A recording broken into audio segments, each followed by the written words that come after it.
Okay, everybody. So the unpopular opinion of the day is is it okay to be in it for yourself as a teacher? Is it okay to have personal motivations in your profession? Uh, Jesse, have you heard people talking about this idea that teaching should be like a sacrifice, and if you're not working late every night, then you just don't care about the children, right? Have you heard that before? Yeah, absolutely. And I mean, I think it shows up more and more lately. I've definitely seen on national TV news channels as well, especially a few years ago. But that sentiment is still out there that teachers get summer breaks and they're done at 2 o'clock, so the job is super easy. And I think anybody who's especially worked both in and out of teaching is well aware that teaching is not the easier of the two jobs in almost any case. And anybody who even has just worked teaching full time knows that the summer break is probably partially what lets people stay sane enough to remain as a teacher for decades. Right, exactly. And what a lot of people don't seem to realize is that it's not like teachers get paid over the summer. And that's Uh, unpaid vacation, right? well, I mean, their salaries broken up out over the entire year, so people are getting paychecks the entire time. Oh, okay. Well, we'll just edit that out. Yeah, it's a good plan. Otherwise, everybody would be broke. Um, let's have fewer things we have to edit out also, because then I have to listen to the whole thing. Okay. All right. So what's the Reddit post this week around that inspired our podcast for the week? Okay, this was somebody who um, they posed their question: should teachers only be in it for themselves? And they had a conversation with one of their colleagues. Basically, this person said how happy they were in school this year, and that they felt like their personal happiness was improving their lessons, and their students were happier and doing better because of that. And their colleague um, felt like they should be only motivated by what they're doing for the kids, and they felt like that this person was wrong for being personally happy somehow. Okay. That's that's a little concerning, I think, especially from a fellow teacher. I would be surprised if the person who said that you should never think about your own happiness and only focus on the kids, I would be surprised if that person was actually enjoying their teaching experience themselves. But yeah, that does bring up a pretty important idea of, are you supposed to focus on your own happiness? Maybe it comes into some of those self-care days that I mean, always like jokingly get talked about, just as like I'm gonna take a sick day and go skiing out here, or do yoga.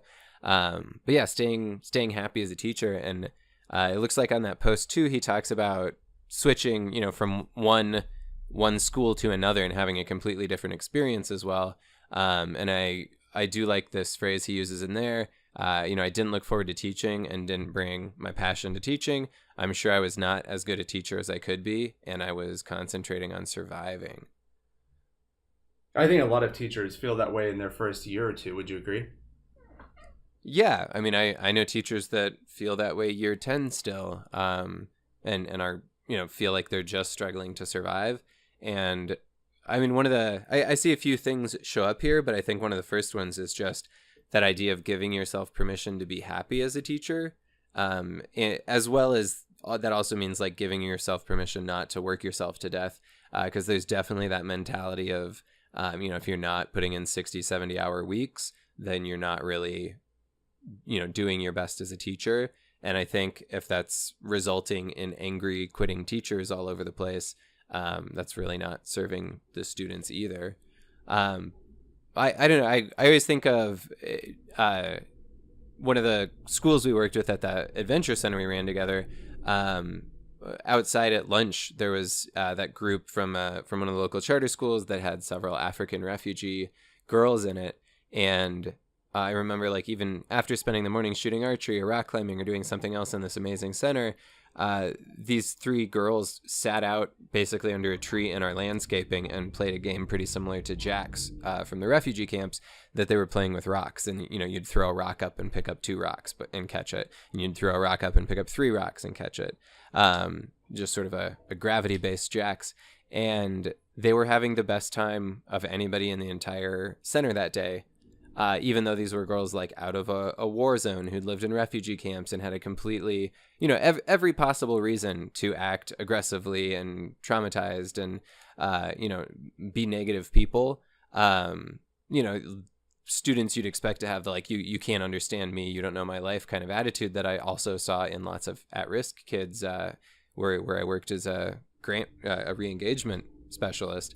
And I think about those 3 African girls all the time, sitting there playing this game of Jacks in the air, being happier than anything, because essentially, like, that lesson is like, you know, my life thankfully is never going to be as tough as what these 15-year-olds have already lived through.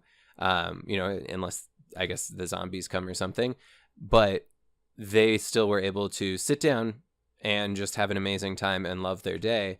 And you know, and as a teacher, I think it's really important to sit back sometimes and just think, like, you know, am I giving myself permission to be happy like those girls were? Am I taking the time to enjoy life, to enjoy what I'm doing with the students? And like this teacher says, I think that makes a huge difference for the students as well. Absolutely. You know, I think we need to push back a little bit against the idea that you leave all of your worries outside of the school grounds, and once you're in school, you're in teacher mode or you're in student mode, and nothing else matters. You know, the idea that school is all about producing test outcomes and nothing else. Like, if we start to acknowledge that we're all complex human beings with lives outside of the school building, then maybe the whole education experience becomes more humane. Yeah, more humane. I mean, for teachers and students, I think having a work environment where, like, we teach kids, I guess, you know, the students right off the bat that as teachers, we, you know, you talk about building relationships, but then we also say, like, you're supposed to leave absolutely everything at home. And I think part of what we do as teachers is be a role model for our students in a lot of ways. And some of being that role model is, I mean, essentially being a role model for being a happy, functional person. That, like, if every day you're coming into a job that you hate just because you need to make it to your pension, or just because you don't have any other plans, and so you're going into teaching because you want summer break, you know, even if you never talk about it, it's there and students pick up on it. If you're role modeling going to a job that you don't like as a functional way to live, like, that's what you're teaching, whether you mean to or not. And, you know, if the purpose of education really is to build people to their fullest potential, to lead their best possible lives, I don't think we can do that if the part of the message you're giving is, like, it's okay to do something you dislike every day of your life just for a small paycheck. You know, whereas, like, the teachers that I think I reflect back on, that changed my life, are people that obviously loved what they were doing, even if they're very different from each other. But, you know, I never had a teacher who was like a miserable, unhappy person who still inspired me in a subject. Mm-hmm. Okay, so Jesse, then I have a question for you, because I agree that teachers are role models and they should be modeling a good behavior and good attitude in their classrooms. But sometimes teachers have bad days because they're human beings. And sometimes you just can't be that energetic, happy, inspiring person, but you still need to set a good model for the students. So how do you reconcile not just putting on a mask with having to set a good example for the kids, if you get my question? Yeah, and I mean, I maybe dealing with negative things is just going to be personal preference for teachers. I guess, like, an at-risk school that I worked at, I think you get a wide variety of teachers who are there for various reasons, you know, and because it is like at-risk charter schools sort of end up, they can hire maybe not the best teachers, so they can hire people without license. And the one I was at, thankfully, like they had very strict standards. They were a great school. But I just remember one of the teachers there was an aspiring artist who was there mostly so that they would have 3-day weekends and summer breaks so that they would have as much time as possible to work on their art. Right. And that's not really a functional reason to be a teacher. It's not a good why as a teacher, but at the same time they still showed up and they taught and they interacted with the student. They were doing a good job at the school. And so I think that that's something to realize, is that like teachers are going to have different motivations, but they can still be a good teacher. In terms of reconciling like a negative day, the way I've seen it go poorly is there was definitely a teacher who would like talk about pretty much all of their, like raising their own kids and the difficulties of, being a single parent and the difficulties of a divorce. And like just listening, you could tell really this person was like emotionally processing with the students. Mm-hmm. And that was clearly not appropriate. And even some of the students would come up and be like, yo, that teacher, she needs to talk to somebody. And it's like, okay, like that's not a positive thing. And I bring that up because like there's a difference between essentially, like I always think, how would I want my students to behave if they grew into like as mature of adults as possible? And one of those, to me, like a trait of being mature is being able to understand your own emotions and take account of why you have those emotions, and then being able to step past those emotions. And there are going to be things that happen in your life where you have to take 2 or 3 days away from school in order to get to a spot where you can function again. But there's also going to be things where, like, if you're having a negative day, be aware of that, and don't make the whole day centered around you being jazzy and peppy for the students, but like still don't turn that into something the students need to deal with, because they all came to school with their own issues as well. And as the teacher, you're there to help like guide them, partially by role modeling on how to handle their own emotions. So that brings up another question that's a little bit of a tangent, but it's related. Maybe eventually we can do a whole episode on this topic, but my question is it ever okay for a teacher to show weakness in their classroom? It's risky. And I think it completely depends on the school too, and what kind of weakness. I don't know exactly how that let me rephrase that. Play out. Like instead of weakness is negative. What do you mean? What I mean is vulnerability. Yeah, and I think that goes back to being authentic, mm-hmm. and that's part of before recording this, we were talking a little bit about how the same idea applies to expedition leaders. That like once you're out hiking and you have a week to get somewhere, it can be rainy and you can think like, man, this sucks. I don't want to be taking this group, like these kids, on this trip in this weather. But if you come out every day and you're like, it's another day of terrible weather, like you're going to have a horrible week, because you're going to have now 15 expedition members that are also miserable. Whereas, and that's what they're going to remember, is just this unhappy guide and bad weather. Or you can be the teacher that, like, when there's negative stuff going on, you're the person that makes it so they look back and they're like, man, even though it rained for a week, that was an amazing trip. I mean, and I think that, like, not weakness, but vulnerability, authenticity, as an expedition guide, like, I think it's fine to say, like, look, I've twisted my knee today, even if that's more of an emotional or mental comparison in the classroom. But like, hey, I twisted my knee, so I can't do this super steep hill. This is what we can do instead. This is what I can offer. Mm-hmm. And be able to change it, because it's the same thing. Like, we do the same thing for students. If we have students who just aren't capable of something for that day, like, they're especially the population I worked with high trauma and at-risk youth, like, there were students that came in and you didn't always necessarily find out the reason, but this student who was writing beautifully yesterday comes in and is like swearing and angry and trying to start fights. Like, there are rules you have to enforce, but you also know like, hey, something's wrong, we need to work on that, we need to, to offer them something that fits their level for their emotional set today. I like that. So like if there's something that's generally going to be obvious to everybody, it's good to acknowledge that, and so everybody understands the situation and then go forward. And from that place, then you can model having a good attitude and being optimistic. Like probably every teacher experiences this at some point, but when I was teaching English in Korea, I lost my voice for several days in a row, and it was tough. And teachers rely on their voices, right? It's a difficult one to deal with. Yeah, but it was fine because I went into my class and my students understood, and I was like, I was able to communicate to them that I lost my voice, but they respected that I didn't stay home and I was still there, and we were able to get through the class with some modifications, and the behavior of my students during that period was probably better than at any other time, which was really amazing. Right. And yeah, and I think that's part of the vulnerability is that, if as a guide you pretend nothing's wrong, but the whole group can see you limping, like that breaks down people's trust in you.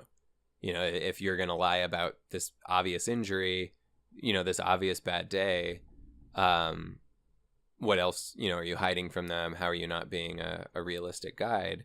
But if you, come out and like, hey, I hurt my knee, you're way more likely to have people step up and be like, well, like we can help you get up this hill so that we can do this together. You've been helping us the rest of the time, right? Yeah. And I mean, that's kind of the whole teachers starting fires idea of teachers learning to view themselves more with the same mentality as adventure guides, because it, from our experience, we've seen a lot of both, and adventure guides and outdoor educators tend to be able to keep these positive attitudes and constantly be leading. And I think it's partially, because they're not as focused only on one content area. They get more hands-on activities. It's a little more immediate interaction. Yeah, definitely.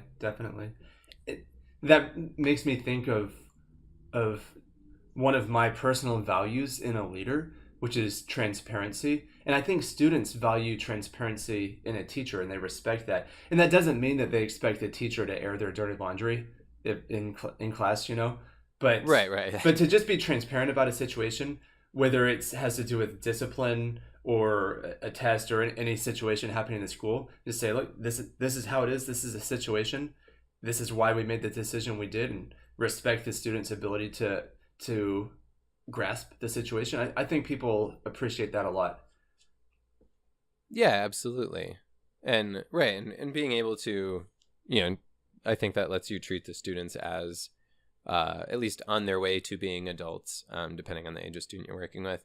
When I guess like for this to move on to the like, here's how you can apply this to teaching tomorrow section, to me this level of happiness and kind of your level of authenticity and all of that ties back into like our use of Maslow's hierarchy to guide your education. And I think the reason that I always think of this is if you use, there's, a couple different versions, but later on Maslow had this 8-level pyramid. And up at the top, you have self-actualization, which is kind of, being your best self or whatever. And then above that, though, is transcendence, which is helping others to self-actualize. And in that pyramid, though, and we've talked especially about like an at-risk and trauma-based education, you have to make sure you're filling in your safety needs and biological needs and food and family and affection and all of those lower levels before you can even get up to the cognitive need level. So that if you take somebody who like really needs some self-esteem and a sense of belonging and just try to teach them math, like you're not really meeting the needs that they have as a human being. So you have to fill those needs in and get them up to cognitive level. But beyond that, you have this need for self-actualization, for kind of, in kind of the non-religious term, enlightenment and becoming sort of, this person who's at peace with the universe in all conditions and in all ways. And what I love, though, is that above that, you have this need that's right on this pyramid of human needs to help others self-actualize. And I think that's what teachers do. And I'm not saying that like every teacher has every esteem and every belongingness and every cognitive and every aesthetic need. But for the most part, like teachers, especially in our country, you have your basic physical needs met, although admittedly on some salaries in some states it's pretty difficult, as I'm well aware in Colorado here. But the idea is, and you have cognitive needs met and you're constantly doing mental puzzles and sharing. But more than anything, I think teachers are helping other people move up this ladder of human needs. And that's maybe the intrinsically rewarding part of what you're doing as a teacher, is that like, if you're teaching, no matter what you're teaching, you are helping students move up and become, more of their own potential, become who they can be. And that's filling your transcendence need, which is your need to help other people self-actualize and other people move up this pyramid. And, and I think that's why adventure education and normal education and all these different levels that like we use math or science or rock climbing or archery to teach someone how to feel confidence or a sense of belonging, or to meet their needs for mental challenges, or to meet their needs for aesthetics and beauty, and then eventually, to meet those needs for personal growth and self-fulfillment. Right, and I think one of the core things for that, and something I think you mentioned when we first started talking, is that teachers need to give themselves permission to take care of themselves, right? Because you can't be guiding students along this path to ultimate enlightenment, along the Maslow's hierarchy, if you yourself aren't in a position to do that, right? Right. And I think you kind of like on this hierarchy, and it doesn't have to be these exact words, but I think most people can agree, like some people are maybe a little further along in terms of growing to their fullest potential than others. And that can be for a million different reasons. But that like you have a general level on this pyramid, and you also have like a daily level, right? And especially for students, they come in and they had a fight with their family last night, so now they really need this sense of belongingness and love that maybe last week they were completely filled in on. But for me, working with the at-risk students, they varied across this too, but there were still a good chunk that like, even though maybe even arguably they didn't have all of their physical needs met, but they'd sort of lowered their measure for that. Whereas like I had a few students who were technically homeless for most of their senior year, but they were making it work and they were finding places to stay and they were staying with friends and relatives and, and then they were staying in fairly unsafe places, but they were still there trying to learn and do math and science and English and get these classes taken care of because they had this sense of needing to grow, needing to get their diploma. And those were always really inspiring. But I think what was happening with that teacher that I mentioned who, basically each day was kind of trying to process through her own life with students who are, high trauma experiencing at-risk youth that are 10, 15 years younger than this teacher. But what's happening is like there's some students up at the cognitive need level that can tell that this teacher just doesn't even have like their level of belongingness and love and needs. And the point is, as a teacher, like you are a more effective teacher. You can really only bring people up to about the level you're at and maybe bump them a little past. So if you're down like in this, barely having a family connection on like level 3 of 8, you're not going to be able to get your students super far ahead. And that was kind of one of the feedback we got from students, essentially, is that like this teacher was never focused on academics.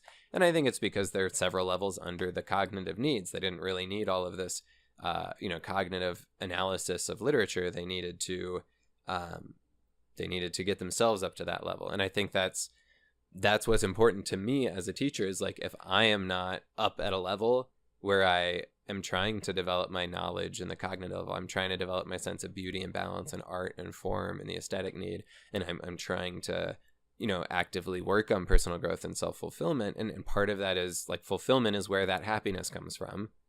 Right. And so if I'm trying to work on that happiness, that shows other students, again, by your example, where it is that you should be going. And I always ran into that on adventures, and you probably had similar experiences with different guides. I mean, even our own employees, if you have a guide who's role modeling really great personal behavior, the students like that person. They don't even know why all the time, but they're like, oh, I want to be like that person, and you don't always even know why, but it's because they're role modeling some kind of fulfillment and happiness and joy. Yeah, it's inspiring. Right. Whereas if you have a guide who it obviously has issues, you might think, well, we're getting through this despite the guide's presence, not because of the guide's presence. Right. Yeah. And I just, yeah. And kind of our, our big idea that you don't need to focus only on your content. Really, it's what you're teaching your kids about life with your content. So if they come out of your math class, and let's just face a general fact, like use quadratic formula, a very small percentage of the adult population has the quadratic formula completely memorized. Even at, high school workshops, you're like, hey, if you have the quadratic formula memorized, raise your hand. Okay, now put it down if you're a math teacher and there's like 3 people left in a conference room, because outside of certain subject areas, there's things that you just don't use. They're not memorized, right? But it doesn't mean that you don't love knowledge. It doesn't mean that you don't appreciate math. The idea, though, is like we're using our math or our science or, again, our archery, our climbing, our adventure activities to teach the core foundation of what their life will be. And if what you're teaching is like, it doesn't matter if you're miserable as long as you're doing, pointless worksheets, that's a terrible lesson to start building society out of people that believe that. But if instead you can help create a society where people believe, you're sending out however many students you teach every year, a couple hundred or whatnot, but you're sending out 200 people a year who are that much further into believing like if they are happy and productive and find a genuine sense of joy in what they're doing, like I would much rather live in that society composed of those people. Absolutely. Yeah, people who have like a little curiosity in them, and then they have the cognitive tools to satisfy their curiosity, to take it the next step from just wondering about something to actually learning about it. And maybe that's it. Maybe you just learn about it, or maybe you do something else. But that curiosity is something that I don't know about you, but it seems like some learning environments exist to stifle curiosity because that's not conducive to filling out worksheets. Yeah, which I mean is tragic to me, and that basic idea of like, if all you're doing is training students to regurgitate things that they can Google anyways, but you've killed their desire to ever learn or Google anything, like I would much rather send students like never teach them any content, but send them into the world with this burning desire to learn everything. All of the information is available now. They can, for the rest of their life, learn whatever it is they want, whenever they want, within a few minutes in 100 different formats in YouTube videos and tutorials. And the idea is like, if I had to choose, and thankfully we don't, but if you had to choose between a kid who knew every single fact on the SAT, but had no passion, no creativity, no joy, no desire to be productive, no desire to love or interact or create, or you have this, the opposite, a student who knows not a single fact, but has this burning passion to learn, to create, to build. If you go 10 years down the road, I think we know which student is going to be happier, which student will have easily filled in all of the knowledge that they need. It's that one who still has a sense of passion and joy and curiosity. And, I guess to use the common trope, like in 10 years, they're not going to remember what you taught them. They're going to remember how you made them feel. And if the general sense that they get from you as a teacher is that it's okay to be miserable, like that's not something that you should have been trying to teach. No, that's not a good lesson. Right. It didn't go well. Yeah. So in a nutshell, I guess what we're saying is happy teachers equal happy students, and that's a good thing. Yes. And in like, if that's like a peanut shell, maybe a slightly larger Brazil nut shell is essentially, if you're willing to give yourself permission to move yourself up Maslow's hierarchy towards, true self-fulfillment, then you'll be setting that example for your students, and everybody in society will be in a better place in 10 years.